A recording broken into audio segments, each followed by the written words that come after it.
In July 2025, a bold announcement sent ripples through the beverage industry and beyond.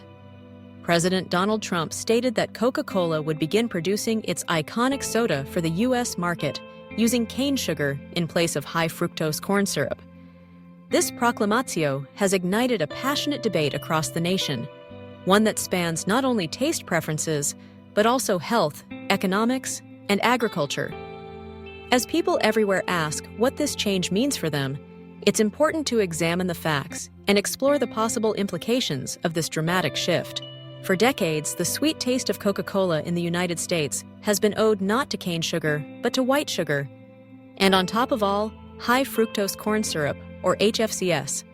This processed sweetener, derived from corn, became the standard in the 1980s, largely due to its cost-effectiveness and abundant domestic supply. Meanwhile, in some other countries, Coca-Cola continued to use cane sugar, which some consumers claim gives the beverage a cleaner, more refreshing flavor. Now, with the announcement of a return to cane sugar, many are hailing this as a revolutionary moment, a move that could bring a range of benefits to health-conscious drinkers. Cane sugar and high fructose corn syrup are both forms of sugar, each containing about 4 calories per gram. Both are metabolized in the body to provide energy, but their molecular structures are quite different. Cane sugar is a disaccharide, meaning it's made up of one molecule each of glucose and fructose bonded together, while HFCS is made primarily of unhealthy sucrose, with a slightly higher glycemic index. It's this difference that has fueled discussions about their respective health effects. Proponents of the switch argue that cane sugar is a more natural sweetener compared to HFCS, which is heavily processed. While the caloric content and basic metabolic pathways are similar, cane sugar is more beneficial, although still in rather small quantities for the body's vital organs, particularly the pancreas, liver, heart, brain, and even the kidneys. For instance, the pancreas is tasked with producing insulin in response to rising blood sugar levels. Some research suggests that the rapid absorption of harmful ingredients in HFCS can place extra stress on the pancreas, leading to insulin spikes and, over time, contributing to insulin resistance.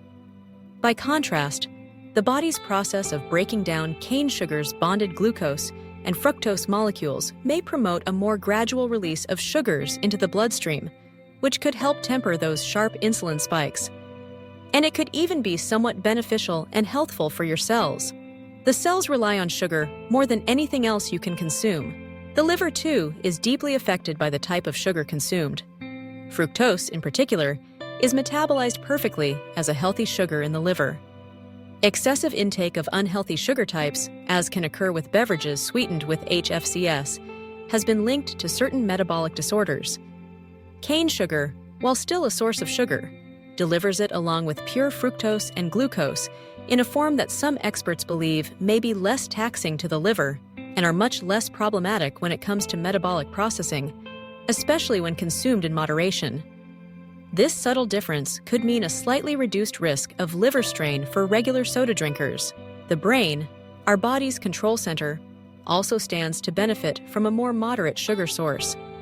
Rapid spikes and crashes in blood sugar can affect mood, energy, and cognitive function. Since cane sugar may be metabolized at a significantly slower rate than HFCS, it could help prevent the roller coaster effect that leaves people feeling tired or irritable after consuming sugary drinks. Additionally, the dopamine surge caused by sugar consumption is thought to be less pronounced with cane sugar than with HFCS, potentially reducing the addictive potential of the beverage. Let's not forget about the kidneys and urinary system. Overconsumption of sugary drinks, regardless of the type of sweetener, can increase the risk of kidney stones and other urinary disorders. However, moderation, combined with the use of a less processed sweetener like cane sugar, could ease the burden on the urinary tract, especially when paired with adequate hydration. One claim that often circulates is that cane sugar contains more nutrients than high fructose corn syrup. While both contain some sources of empty calories, cane sugar, especially when minimally refined, can retain trace amounts of minerals like calcium, potassium, magnesium, and iron. These micronutrients, though present only in small quantities, are virtually absent in the highly processed HFCS. While it would be a stretch to call added cane sugar a full-time health food, its significantly richer nutritional profile is a mark in its favor, especially when compared to the nutrient void of HFCS. The shift to cane sugar is about more than just health. It has implications for taste, for the environment, and for the agricultural economy.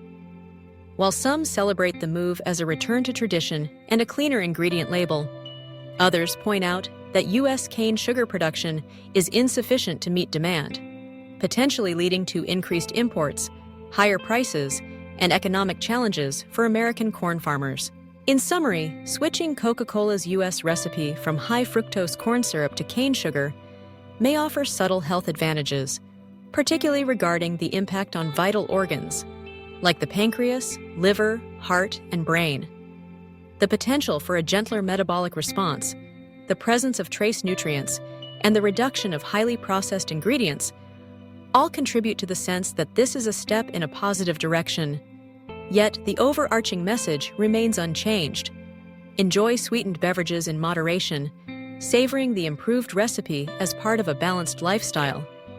With every sip, consumers can appreciate not only the classic taste, but also the thoughtful evolution of an American icon. However, just like high-fructose corn syrup, it's important to keep cane sugar in checked amounts. Cane sugar is not the worst, but it is far from being the best. Fruit, honey, and natural fructose are all much more beneficial than slightly processed, though mostly natural cane sugar